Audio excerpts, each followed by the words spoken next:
All right, today we're going to talk about lesson 35 in Keystone Algebra Prep, matching your answer to an answer choice. Keep in mind that there's no lesson pre-test, nor is there a lesson post-test part of this assignment.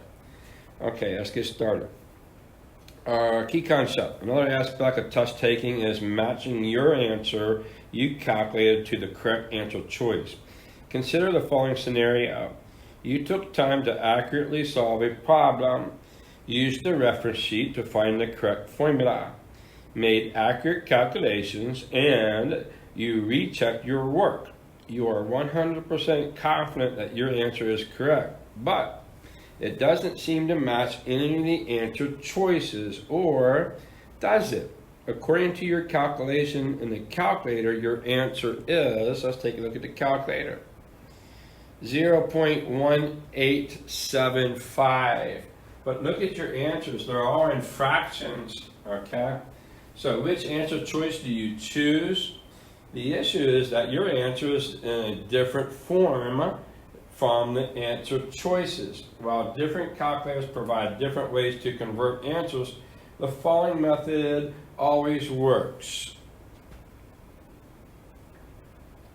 Solution. Start by writing down the answer you obtained on the calculator. That means on a piece of scratch paper. Then for each answer choice, type the choice in the calculator and determine which answer is correct. Okay. First answer, 1 divided by 16. Put it in the calculator. If that decimal number matches your decimal number, then choice A is correct. If not, move on.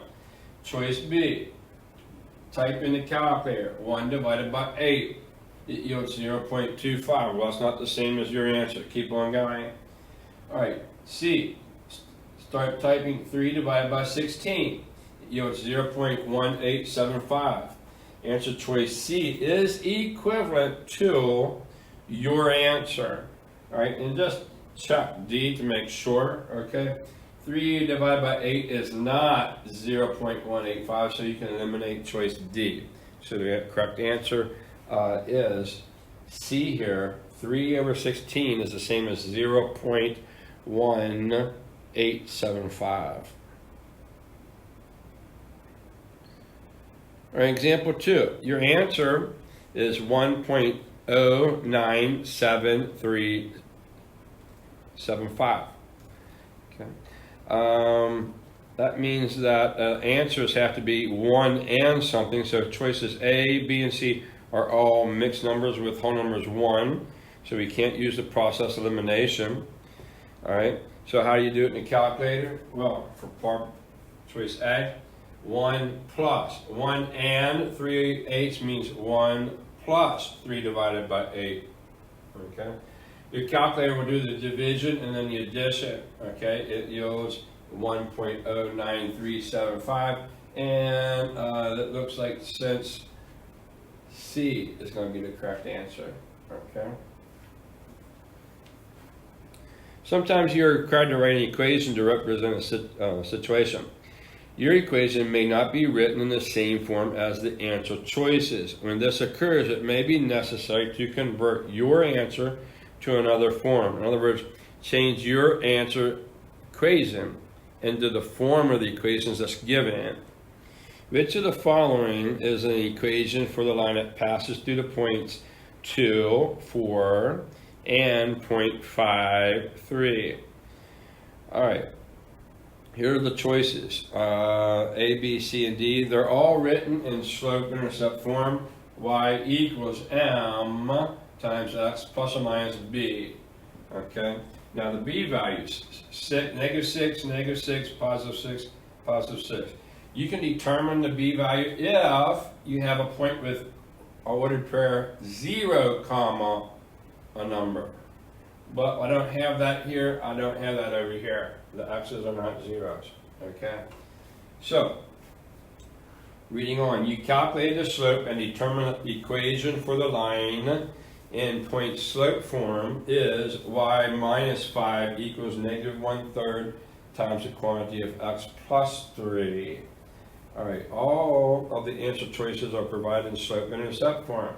So you need to change convert from point slope form to slope intercept form? Well, simply take the equation and you need to get y by itself. All right, so first you need to use it, before you move this 5 over here to the right side of the equation, you need to use the distributive property on the right side. So recopying the problem down, using distributive property here, we get negative 1/3 x plus 1. Now we're going to add 5 to both sides of the equation, and we get y equals negative 1/3 x plus 6. So it has to be choice D. Okay. Example 4. Which expression can be used to represent the following sequence of numbers? Well, look at the numbers. 34, 41, 48, and 55. The first number is 34 and you're going up in value. So most likely you're adding or multiplying. All right. So how do you determine? Well, start the last number, 55, and work backwards. Or you can say, what do I have to add to 34 to get to 41? 7. Is 41 plus 7 48? Yes. Is 48 plus 7 55? Yes. Okay. So you could use mental math going from this first number, the second, third, and fourth, or you could work backwards. Okay. Which expression can be used to represent the following sequence of numbers? Looks like we have 34 plus 7n, 34n plus 7, 27 plus 7n, and 34 minus 7n. All right. Now, take notice we have 34, 1, 2, 3, and 3 answers. We have 7 and all 4 answers. We were adding 7. So, an expression for a sequence will always have the beginning number in the sequence by itself with no variable. 34 is the first number in the sequence. Where does 34 occur? Over here by itself with no variable, A and D. Okay, let's take a look at the exercises here. All right.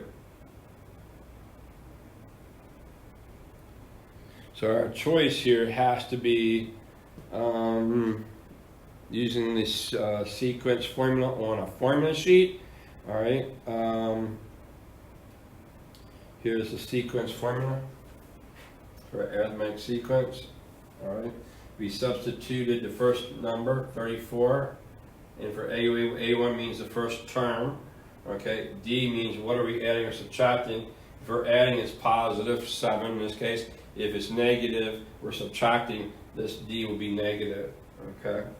Now, using this distributive property here, we're multiplying n times 7 and negative 1 times 7 here. And we have like terms 34 and negative 7. 34 minus 7 is 27 plus 7n. And it looks like, see.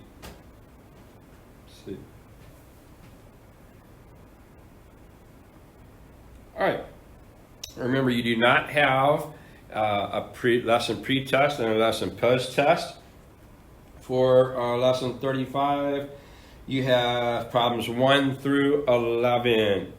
Okay, and it appears that they are all in multiple choice format. Okay. So, have a great time. And that's it for lesson 35.